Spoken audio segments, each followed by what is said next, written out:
Ang mabuting balita ng Panginoon ayon kay San Juan.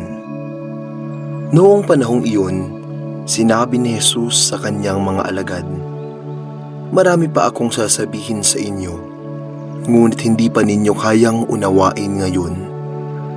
Pagdating ng Espiritu ng Katotohanan, tutulungan niya kayo upang maunawaan ninyo ang buong katotohanan, sapagkat magsasalita siya hindi sa ganang kanyang sarili. Sasabihin niya sa inyo ang kanyang narinig at ipapahayag ang mga bagay na darating. Pararangalan niya ako sapagkat sa akin magmumula ang ipapapahayag sa inyo. Ang lahat ng sa Ama ay akin, kaya ako sinabing sa akin magmumula ang ipapahayag niya sa inyo." Ang mabuting balita ng Panginoon. Pinupuri ka namin, Panginoong Hesukristo.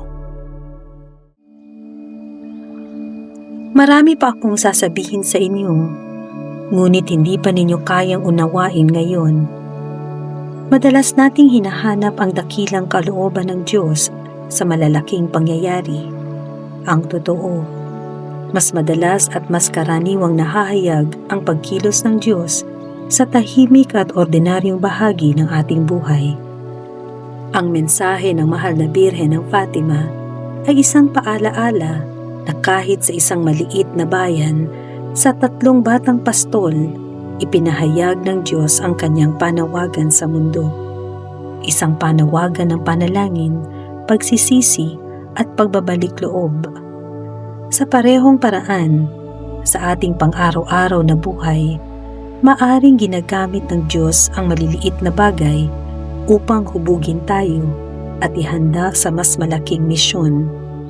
Kaya't sa halip na hintayin ang mga pambihirang himala, buksan natin ang ating puso sa Espiritu Santo.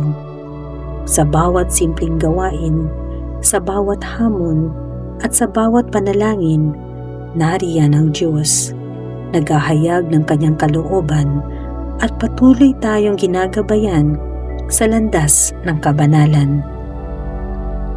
Gamitin natin ang mga pang-araw-araw nating gawain sa bahay at saan man sa labas nito upang bigyang papuri ang Diyos. Ipagpasalamat natin ang pagkakataong makibahagi sa kanyang misyon sa mga ordinaryong pangyayari sa ating buhay.